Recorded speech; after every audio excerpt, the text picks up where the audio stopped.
What is going on, everyone? My name is Peter and we're back again for another daily video. Today I wanted to talk about weighing yourself. Do you need to weigh yourself? Should you I think weight loss, tracking yourself on the weighing scale is a good way of tracking fat loss. Okay, so let's not beat around the bush. When we're talking about weight loss, we're talking about fat loss. Weighing yourself just happens to be a good metric to track that over time. Okay, so there's tons of other ways you can track your fat loss, such as like your waist measurements, how your clothes fit, how you look in the mirror. You can do more sophisticated things like DEXA scans, bioelectrical impedance analysis, or like fat calipers. Okay, so tracking your weight is just one metric out of a ton of different ones to track fat loss. It just happens to be very convenient because everyone can do it.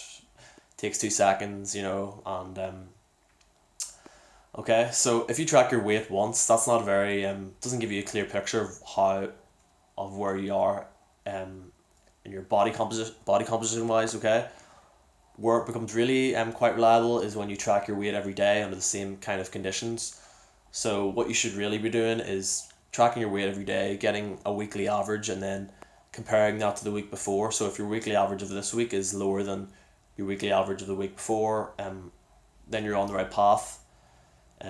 So you want a general trend downwards, but that doesn't mean that the daily the daily figures will be always downwards. You might have a day where you go up, down.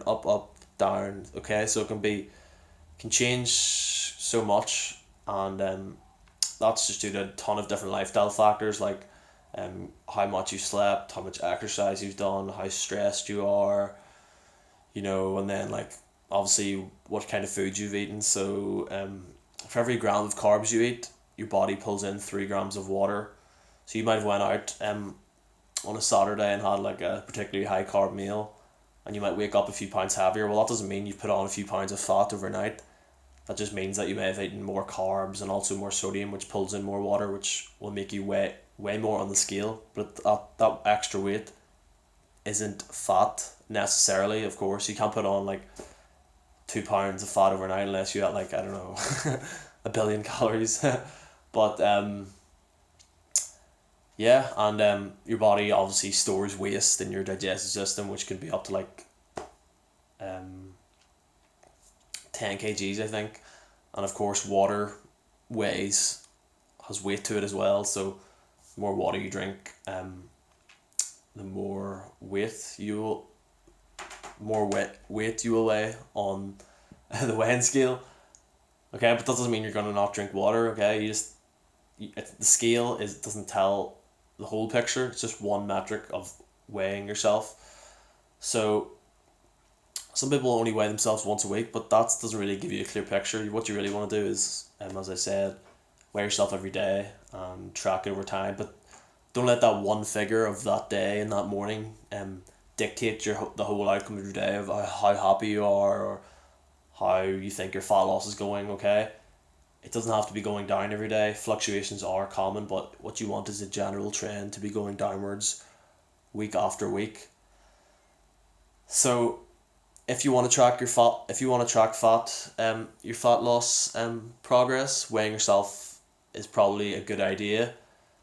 And it's not the be all and end all. There's tons of different metrics. So if you look leaner in the mirror, if your clothes feel looser, if you need to tighten your belt slightly more, and your weight staying the same, then you're on the right track. Okay, it doesn't have to be going down for you to lose fat necessarily. It can stagnate for a week or two, and you could still be losing fat, and then it could drop again, and then it could stagnate for another 2 weeks. Okay, so you really don't want your weight to be going down every day consecutively, because that would indicate that you're probably losing too much fat, too fast. Sorry, not too fat. It can be tempting to get into that mindset because, oh, you're trying to lose fat, so therefore you want the scales to go down every day. Well, not really, because if you're losing fat too fast, that means you're going to risk unnecessary muscle loss, and no one wants that. Okay, so take it slow and steady, and track your metrics, and try and do it under the same circumstances every day. So after you've gone to the toilet on an empty stomach, just after waking up, do that every day, okay? I know that, as we talked about, different lifestyle factors and your habits will influence it, but you can't really control them that much if out of your circumstances. So just focus on what you can control, which is doing things at the same time, and on an empty stomach and stuff like that. So that's all for today, guys. Just wanted to go over, should you weigh yourself and how should you do it, okay? And consider doing it if you're trying to lose fat. It'll just help you keep accountable and keep track of it, okay? So don't forget to sign up to my email list below. Like, share, comment, subscribe. Peace.